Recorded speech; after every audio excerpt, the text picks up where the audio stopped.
خرجت يوم السبت 18 لخدمة المختار في شهر صفر. خرجت يوم السبت 18 لخدمة المختار في شهر صفر. bu yàlla defee ngeen sonni ju fukki at rek mu agsi seen loxo kon ngeen war koo téye responsabilité bi la ci jëkk rek mooy wala tanaza'u fa tafshalu wa tasaba riihukum bu ngeen ko defee rek xam ne aljamaatu rahma. kon loolu bokk na ci li leen dénk la ca desit mooy xam nañ ne Sénégal yëpp sax laay wax yaakaar rek a tax ñoom ñëpp ñu laxasaayu ànd ak yéen ci lu ngeen leen woo duñ jéem a settante sax ànd ci yéen. loolu li muy neex aw sas la ci ko xam.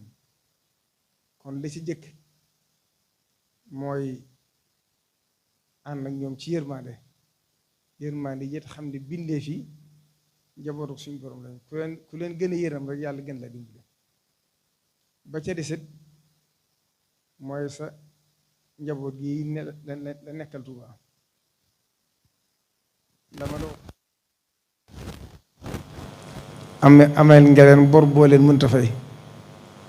ndax ku leen xam liñ daj ci yow loolu leen jàpp rek war nga leen jàpp lu ko ëpp doonte xam naa ne nag fonk nga leen waaye dama leen dinkaat nga xam ne daal sonn nañ ci yow ci waxtu mu gën a méttee fii saatil usrati moom ku ci ànd ak yow dëgg li ci moom te boo xooluñ dara lu dul yaakaar. kon nag loolu mel na ne bi nga toogee yow itam gis nañ ne ni nga fonke Touba gis nañ ne ni ngay jiitali Touba te li nga wax defoo ko rek ngir ne dalaa neex waaye dangaa xool dëkk bi xam dayo bi nu mu toll nga delloo ko àqam te Touba ku ko delloo àqam rek day mel ne danga ko favoriser. ndax li ci mujj firnde rek mooy ci tabaski gi ay bis ga ca topp mooy bi ñu bëgg a def CRD bu njaarim sëñ Abdou Lahad Ka mii dafay ñëw wax ma ne ma dama bëggoon ndax boo fekkee tali dëkk bi tali yëpp a yàqu tali yëpp kenn amut foo jaar man mii di wax yow am naa atum lëm moo xam ne jaar mooy ci tali yi sama kër ak jumaa ji te daanaka loolu yaatu woon na fi sëñ Abdou Lahad Ka ne ma dama bëggoon ñu wax ak ministère bureau de transport ak Azirut ñu autorisé ma ñu seet li gën a jàmp bu fekkee dafa jafe ci état bi ma mën ko def. ma ne ko kon baax na ma boole ko ñoom ñu jox ko moom waaye bañ ca tege ay bis ñuy def CRD njaareem fa lañ waxee ne joxe nga digal ne nañ fexe ba li nga xam ne Touba soxla na ko lépp ci li ñu war a defaat nañ ko def nañ ko waxe woon ne sàmmante nañu moom. kon nag loolu wax nañ ko ci ay secteurs yu bari yoo xam ne ku ci ne yaa fi ñëw wax ma ne premier ministre bind na ak président nee na lépp lu jëm Touba nañ fexe ba def ko nu mu gën a gaawee. loolu nag kon ak yëg ak yitte la kon dañ leen di ñaanal loolu yi nga xam ne yéen a ngi koy def ci dëkk bi di ko def ngir jëmmi Sëriñ Touba te jëmmi Sëriñ Touba moom képp koo jëfal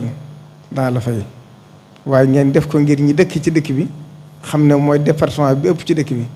ba tax seen yéene yu bëree bari ngeen jël ko jëme ko ci dëkk bi ñun ci loolu képp la ñuy ànd ak nit ci li ñuy jàpp nit te loolu gis nañ ko ci yéen kon ñu ngi yeesal ñaan gi ñaan suñ borom dimbali leen kattan ne leen gunge leen ba seen mission bi ngeen def àgg te li ngeen yéene ak li Sénégal yi di xaar ci yéen yëpp yàlla suñ borom kattan na leen ba mission bi àgg ca ni ngeen ko bëggee. asalaamaaleykum wa rahmatullahi taala wa barakatuh. jërëjëf Mbakke yal na taxawaay bi yàgg ñu maase tàllal ñaan tooxa bi. xarajtu yawma sabti 18 li xidmati almuxtaari fi shahri safar. xarajtu min duuriya